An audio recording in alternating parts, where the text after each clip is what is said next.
What up, kaiju friends and fans? Let's take a look at this fella. A recent box today I had. Something I recollected. This is the standard version. I had or previously had the Rick version, the light up. This is the Yuji Sakai 30cm Godzilla 1954. This figure considered by many to be the predominant 54 figure for overall accuracy and stuff. One of these days I want to grab the original 30cm again. I had it. I had them all pretty much and had to sell a lot of it last year. I mean a lot of it because of my medical situation. I was off for 8 months and you got to do what you got to do, you know. But Godzilla 1954, the beginning of it all for us kaiju fans, really. At least for Japanese kaiju. For me, it was Kong 33 that started me down the journey of really loving big monsters, and he'll always be the original king. Read a little here off with the wiki. It said 1954 Toho originally planned to produce In the Shadow of Glory, a Japanese-Indonesian co-production that would have starred Ryu Akibi as a former Japanese soldier who was stationed in the Dutch East Indies during Japanese occupation of Indonesia, and Yoshiko Yamaguchi as a half-Indonesian love interest. However, anti-Japanese sentiment in Indonesia put political pressure on the government to deny visas for Japanese filmmakers. This film was to be co-produced with Perfini Films on location in Jakarta, in color, a first for a major Toho production. Producer Tomoyuki Tanaka flew to Jakarta to renegotiate with the Indonesian government but was unsuccessful. On a flight back to Japan, he conceived the idea of a giant monster film inspired by the 1953 film The Beast from 20,000 Fathoms and the Daigo Furiko Maru incident, which happened in March of '54. The film's opening sequence is a first direct reference to the incident. Tanaka felt the film had potential because nuclear fears were generating great news and monster films were becoming popular because of financial success of The Beast from 20,000 Fathoms and the 1952 re-release of King Kong, the latter of which earned more money than previous releases.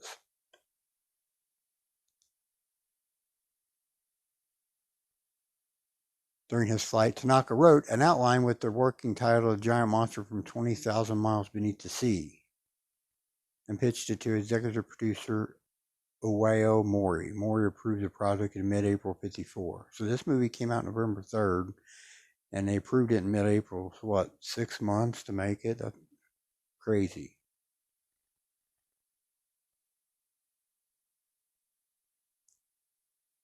Godzilla entered production after a Japanese-Indonesian co-production collapsed. Surabaya originally proposed a giant octopus before the filmmakers decided on a dinosaur-inspired creature. Godzilla pioneered a form of special effects called suitmation, in which a stunt performer wearing a suit interacts with miniature sets. Principal photography ran 51 days, and special effects photography ran 71 days. A lot of interesting information on Wiki about all these movies, I'm sure, but I wanted to read some of that off just in case anybody wasn't real familiar. But I knew the stories of Tanaka flying over the ocean and envisioning a monster movie because the Beast of 20,000 Fathoms really inspired that, and King Kong inspired Godzilla to become what he is. This is the OG Godzilla, man. This is what began it all for all of us crazy Godzilla nuts. The movie is warning to humanity to be careful with what you mess with because nature will strike back, in my opinion, and its result of striking back is Godzilla.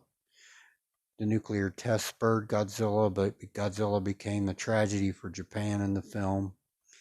And if it wasn't for Dr. Serizawa and the oxygen destroyer, God knows what would have happened because their weapons were basically useless against Godzilla in the film. take a quick look at it. Of course, you got the dark charcoal gray skin on our paint app for the skin. There's your tail. By the way, I was going to ask everyone, do you prefer me behind the camera or like this? Because I like this myself, just because I can get closer looks at the figures anyhow. So I prefer doing it like this. But I used to be, if you watch some of my old videos, I was behind the camera. But I prefer it this way, but I've thought about going back the other way, but who knows. There's your tail. Of course, he's pretty much monotone colors.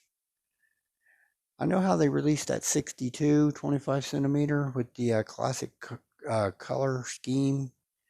I kind of wish they do something with that, with this Sakai, like a green colored Godzilla.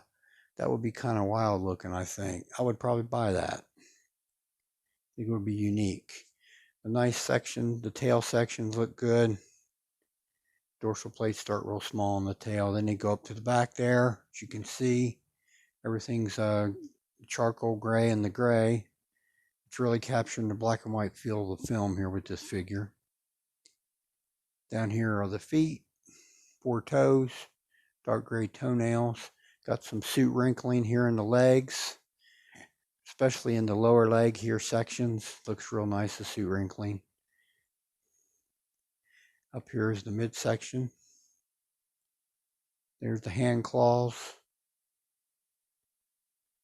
Up here on the head, got the white eye with the black pupil. Teeth in the mouth individually sculpted. Yellowish colored. Little ears sticking up on the head look good.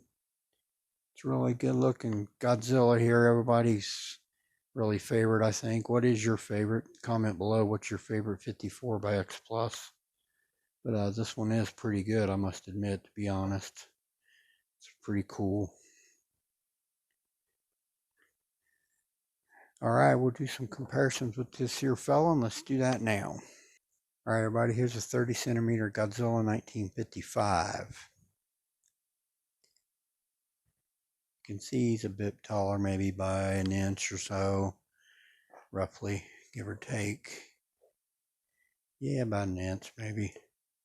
This Sakai is one of the, the smaller type Sakais. I think they've gotten bigger over time here, but the suit wrinkling on the 55 is really awesome. Look at those legs.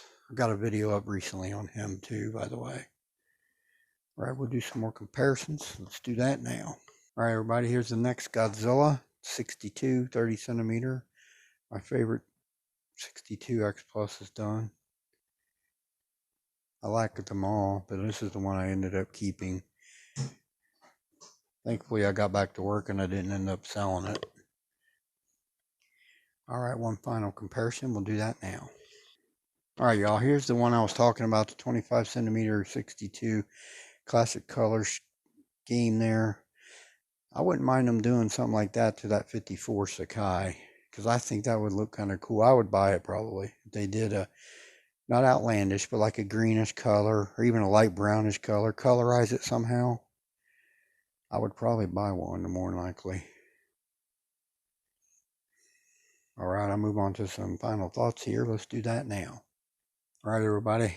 xplus 30 centimeter Yuji Sakai Godzilla 1954 Standard Edition. As I said, I do have a video in my archives of the Rick, because it was a light up, I believe. I had to sell it, like I said, last year, and I finally wanted to grab another 54 because I didn't have one anymore, so I'm glad I grabbed this. But if I ever see the original 54 on sale, original xplus, I might end up getting it. What are your guys' thoughts on Godzilla? Let me know in the comments. What do you think about my comparisons, or what would you think about another release of this figure, maybe colorized a little bit? I personally wouldn't be opposed to it.